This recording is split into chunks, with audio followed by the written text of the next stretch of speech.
নমস্কার, আমার নাম গৌরী সিনহা। আমার একটি প্রশ্ন আছে। বিভিন্ন সময়ে আমরা বিভিন্ন ভক্তদের অদ্ভুত অদ্ভুত আচরণ দেখি। ভক্তিটা আসলে কি? যুগে যুগে গোড়া ভক্তদের তাণ্ডবে ধর্মের প্রভূত ক্ষতি হয়েছে। এ ব্যাপারে কিছু বলবেন?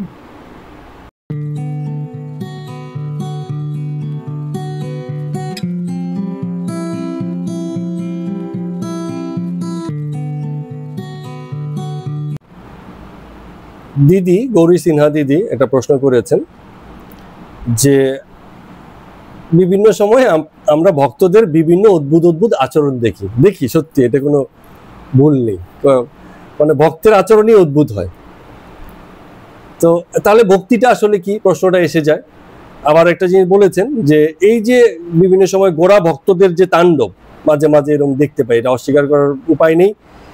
যখনই ধর্মের গোড়ামি কোনো ব্যক্তি বিশেষের কাছে পৌঁছে যায়, কি কোনো সম্প্রদায়ের মধ্যে পৌঁছে যায়, তাদের অনুসারী ভক্তদের মধ্যে এইসব ব্যাপার কিন্তু খুবই দেখা যায়।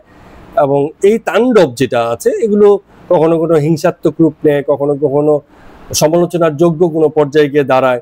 তো সেটা ধর্মের প্রভূত ক্ষতি হয়েছে কিনা, মানে এই ব্যাপারে আমার বক্তব্য জানতে চেয়েছেন। আমি এটাকে একটু অন্যভাবে বলতে পারি যে যুগে যুগে গোড়া ভক্তদের তাণ্ডবে ধর্মের যেমন প্রভূত ক্ষতি হয়েছে, তেমনি যুগে যুগে তেমন উচ্চ ভক্তদের অবদানে ধর্মের প্রতিষ্ঠাও তো হয়েছে।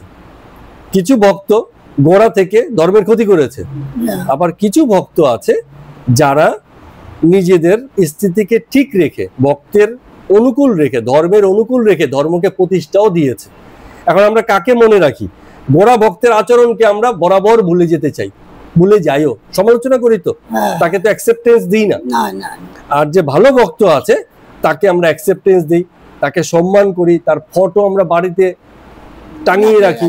কখনো এত ভালো ভক্ত হয়, তেমন অবতার তুল্য মহাপুরুষ শ্রেণীর ভক্ত হলে তাদেরকে সিংহাসনে রেখে তাদেরকে পুজো প্রার্থনা আরাধনা অবধি করি। তাহলে কতটা ক্ষতি হয়েছে, তার থেকেও বড় কথা তেমন ভক্তের কারণে ধর্মের প্রভূত উপকারও হয়েছে। তাহলে আমরা যদি মনে করি যে ভক্ত কিছুটা অন্ধ হয়, কিছুটা গোড়া হয়, এই কারণে ভক্ত বরঞ্চ না থাকলেই ভালো হয়, তাহলে কিন্তু ধর্মের আরো বেশি ক্ষতি হবে। জগৎ মাত্রেই ভালো মন্দ মিলানো আছে, সুর অসুর জগতেই আছে। সুরও থাকবে, অসুর থাকবে, দৈত্যতানও থাকবে, আবার মানবতাও এখানে থাকবে। তো এখন কেউ খারাপ বলে আমরা কোনো মানে এই মানব জাতিই রাখবো না, তাহলে তো একটা মানে বিপরীত ধারণা হয়ে গেল। আর এই কথাটাকে প্রতিষ্ঠা কেন করি?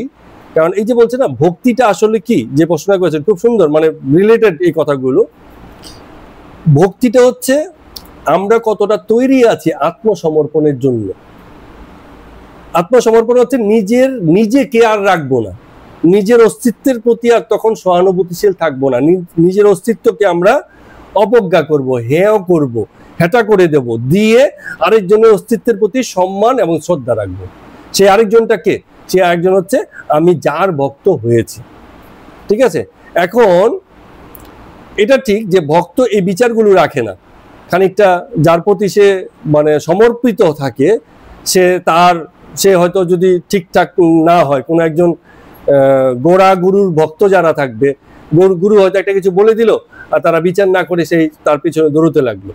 কিন্তু তেমন ভক্ত, আজকে আলোচনাও ছিল নারদীয় ভক্তি সূত্রের মধ্যে, যে বিচারের পথ পার করেই ভক্তি, বিচার, জগৎ বিষয়ে বিচার, এসব পার করেই ভক্তি। আর ভক্তির ক্ষেত্রে যেটা হয় যে প্রকৃত ভক্ত হয় তার মধ্যে ভেদ থাকে না, হিংসা থাকে না। সুতরাং যারা এই যে ধর্মের ক্ষতি করেছে না, তারা সেই পর্যায়ের ভক্ত হয়নি, যে কারণে তাদেরকে আমরা গোড়া ভক্ত করছি, তাদের সমালোচনাও করছি। ভক্তি নিয়ে কি তাণ্ডব করাটা কি ঠিক? প্রথম কথা হচ্ছে এই যে গ্রহণযোগ্যতা, যে আমি ছাড়াও দ্বিতীয় কোনো মত পথ ভালো শ্রেষ্ঠ হতে পারে বা নাও হতে পারে, এই গ্রহণযোগ্যতাটা প্রকৃত ভক্তের মধ্যে থাকে। আর যে গোড়া ভক্ত তার মধ্যে থাকে না। এখন থাকে যে না, এটা আপনিও বুঝুন, আমিও বুঝি, বা আমরা সবাই বুঝতে পারছি যে উচিত নয়, কিন্তু হলে কি হবে, তার তো আছে। এই জগতের এই মানুষটাকে আমরা মেরে ফেলতে পারবো না, আমরা শুধু প্রত্যাশা করতে পারবো আমাদের কোনো প্রচেষ্টার মাধ্যমে তার হয়তো প্রকৃত ভক্তভাবের উদ্ভব হবে, আর না হলে সারা জীবন সে এই করেই কাটাবে। হ্যাঁ, সকলেই তো আর সেই মানে স্থিতিতে পৌঁছতে পারে না। কেউ কেউ আছে সে প্রাথমিক থেকেই চলে যায়, আদিমতার থেকেই চলে যায়। হ্যাঁ, তার ভক্ত সেই যেটা আমাদের ঠাকুর বলতেন, যে এটা কি বলছেন যেন কথাটা, তম ভক্ত, অর্থাৎ তম ভক্তি, তমসা মানে ভক্ত কিন্তু তমতায় পূর্ণ, রাগ আছে, দেশ আছে, হিংসা আছে, কিন্তু সে ভক্ত। আগের দিনে যেটা হতো, মা কালীর পুজো দিতে গিয়ে, দুঃখিত, ডাকাতি করার পূর্বে মা কালীর পুজো দিয়ে তবে ডাকাতি করতে যেত, বা ডাকাতি করা শেষ করে এসে মা কালীর পুজো দিত। তো সেও ভক্ত, কিন্তু তার তমতার গুণ, তার ভিতরে তমতা ভরপুর আছে।